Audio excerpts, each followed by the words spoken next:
Hello, അപ്പൊ നമ്മൾ കഴിഞ്ഞ വീഡിയോ റിസോർട്ടിൽ നൈറ്റിന് തുടക്കം മാത്രം കണ്ടു. ഒരു വെറൈറ്റി സാധനം കാണിച്ചു തരട്ടെ, ശ്രദ്ധിച്ചു നോക്കിക്കോ.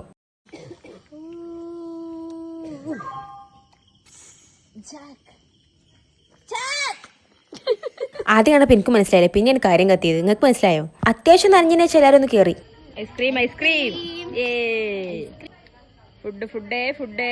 പൂളിൽ അത്യാവശ്യം അർമതികൾ കഴിഞ്ഞതിന് ശേഷം എല്ലാവർക്കും നല്ല വിശപ്പുണ്ടായിരുന്നു. ഫുഡ് വന്നു പൊട്ടിക്ക് തുടങ്ങിയപ്പോൾ തന്നെ തിരിഞ്ഞു മറിഞ്ഞു നിൽക്കാതെ എല്ലാവരും കൂടെ അറ്റാക്ക് ചെയ്യുന്നു. ഒരു ആവറേജ് മന്തി അൽഫാമൊക്കെ പിന്നെ അത്യാവശ്യം ഉള്ളതുകൊണ്ട് അവരൊന്നും മെയിൻറ്റെയിൻ ചെയ്യുന്നില്ല.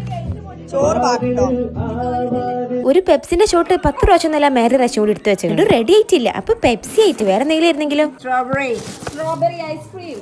പെട്ടി കണ്ടാണ് സ്ട്രോബെറി ഐസ്ക്രീം എന്നൊക്കെ പറഞ്ഞത്. സാധാ വാനില ഐസ്ക്രീം. ഇതിനിടയിൽ നമ്മൾ നല്ല DJ ഡാൻസ് ഒക്കെ ഉണ്ടായിരുന്നു. പക്ഷെ കാണിക്കാൻ പിന്നെ ഡ്രസ്സിലല്ല, അതുകൊണ്ട് നമ്മൾ കാണിക്കുന്നില്ല. റംഷയൊക്കെ എല്ലാവരും നല്ല അധികം കഴിച്ചു, കണ്ടില്ലേ? എല്ലാവരും ഇവിടെ ഐസ്ക്രീം ആസ്വദിച്ച് കഴിക്കുമ്പോഴോട് പൂളിൽ കുറച്ച് ആൾക്കാർ അവിടെ അന്തം വിട്ട് നീന്തുന്നുണ്ട് കേട്ടോ. ഒരു പിന്നെ തണുപ്പില്ല ചൂടില്ല, എപ്പോഴും അതിൻ്റെ ഉള്ളിൽ തന്നെ. എല്ലാവർക്കും നീന്താൻ അറിഞ്ഞിട്ടൊന്നുമല്ല, വെറുതെ അങ്ങനെ നടക്കുക. അപ്പൊ ബൈ.